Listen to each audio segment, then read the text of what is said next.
AOC. What? She's kind of fun in a silly but earnest, wrong but adorable. Some political figures thrive on applause, others on outrage. And then there's Alexandria Ocasio-Cortez, AOC for short, the congresswoman who's become a walking contradiction in designer sneakers. Armed with buzzwords and a social media army, AOC built a brand out of rebellion, viral video clips, and performative indignation. But every now and then, someone dares to look past the filters and lighting setups. And when Greg Gutfeld and Megyn Kelly set their sights on her latest ideological outburst, it wasn't a disagreement. It was a televised takedown, a complete intellectual demolition that left nothing but hashtags and hollow rhetoric in its wake. It started, like most of AOC's controversies, with a statement she thought would echo through social media like gospel. A snarky comment here, a viral tweet there, and just enough activist flair to make her seem like the voice of a new political generation. But Gutfeld and Kelly didn't buy the branding. They saw the packaging for what it was: cheap moral theatrics, with no policy spine. And unlike most of her critics, they weren't interested in yelling. They didn't need to be. All they had to do was hold up her words and let reality do the rest. Greg Gutfeld, with his trademark smirk and late-night venom, Horrible way. She's like your daughter when she comes back from her first year at Brown, full of half-baked, half-opinions.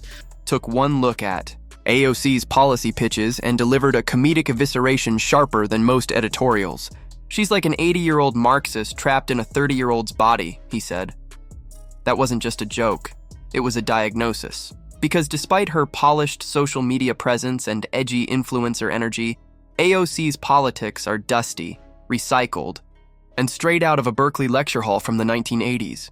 But what made this particular roast sting wasn't the punchlines. It was the precision.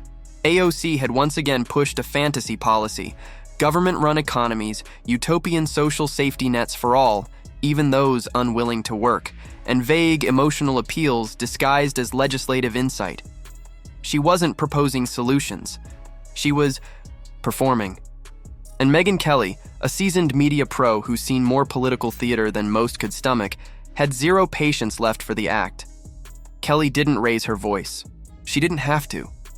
Her rebuttal came with a kind of clinical clarity, an unflinching gaze that stripped AOC's persona of its Instagram veneer and revealed a confused ideologue playing pretend in the halls of Congress. Kelly pointed out the absurdity of AOC's everyman image while owning luxury apartments, appearing in fashion magazines, and cultivating an elite brand built on faux rebellion.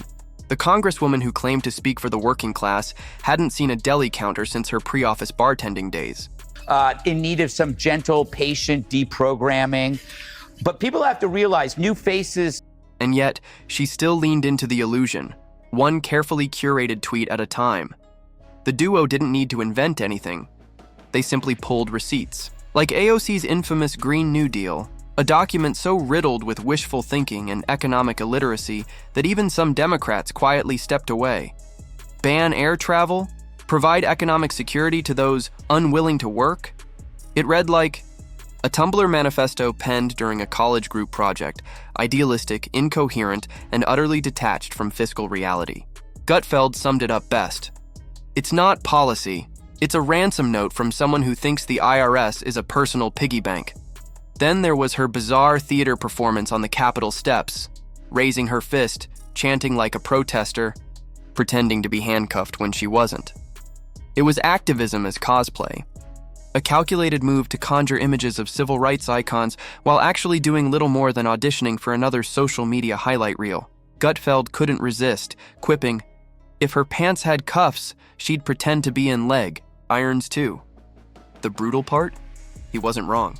Kelly went deeper, dismantling the emotional scaffolding behind AOC's worldview. The congresswoman often speaks in moral absolutes, wielding outrage as a weapon and assuming disagreement is rooted not in ideology, but in bigotry. If you oppose her, you're sexist, or racist, or both. The playbook is familiar and tired, but it still works on Twitter. Doesn't mean new ideas. Drives me crazy. AOC has never introduced a fresh idea. What it doesn't hold up against is logic, facts, and the scrutiny of someone like Megyn Kelly, who has made a career out of not blinking in the face of political theater. She pointed out how AOC's obsession with Identity politics and emotional appeals has made her a darling of the far left, but a liability for anyone who believes in actual governance. Her economic takes are lifted from memes. Her policy frameworks resemble vision boards, and her every attempt to address national issues gets filtered through the lens of performance, never practicality. She's not a legislator. She's a brand. Greg. Gutfeld didn't need a whiteboard or a pie chart to explain the failure of her ideas. He just pulled up a map. When AOC suggested replacing air travel with trains to fight climate change, he held up a US map and asked, "Where's that train from LA to Honolulu?" The absurdity didn't need explaining. It spoke for itself. The Green New Deal wasn't a blueprint. It was a fever dream from a political influencer masquerading as a stateswoman. And when AOC tried to redistribution as economic justice, Kelly didn't flinch. She called it what it was: confiscation disguised as compassion. The Congresswoman's obsession with taxing the rich to fund her utopia ignores economic reality. Okay, you're so cool referring to them as the girls. She's above it all, Ben. That's what she... As Gutfeld put it, if high taxes fixed everything, California would already be a paradise. But it's not. And neither are the policies AOC pushes with TikTok enthusiasm and freshman-level confidence. But here's the real kicker. AOC doesn't just lack wisdom. She lacks curiosity. Her ideological world is rigid, binary, and allergic to dissent. She dismisses any critique as an attack, any opposition as evil. And that, Kelly warned, is the hallmark of a dangerous political figure. Not because they hold power, but because they're treated like they do. The most telling moment came when Kelly noted how AOC claimed not to attend an inauguration because she didn't support rapists. A comment presented not as opinion, but fact. That wasn't a protest. That was defamation, delivered casually, as if truth no longer mattered. And in a world where politicians say anything without consequence, Kelly argued, we're watching the slow erosion of every standard that once guarded democratic discourse. Gutfeld didn't stop there. He mocked AOC's new plan to nationalize industries she doesn't understand. His tone was almost sympathetic, like watching a child try to fix a car with finger paints. He's trying to telegraph. You see, she's the adult in the room, the one out there who does a preacher accent. It would be funny if it weren't so close to policy. Meanwhile, Kelly was more cutting. She compared AOC's public persona to a TED Talk given by someone who just discovered Wikipedia and decided expertise was overrated. Passion, yes. Precision, nowhere to be found. And while AOC posts curated selfies with captions about resistance and justice, the adults in the room are left to clean up the legislative mess. Every policy disaster she champions comes wrapped in hashtags and lofty slogans. Every failure is blamed on oppression. It's never about the actual mechanics of governance.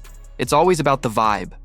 The truth, as laid bare by Gutfeld and Kelly, is that AOC isn't dangerous because she's powerful. She's dangerous because people pretend she is, because too many are willing to confuse Instagram engagement with intellect and moral passion with practical solutions.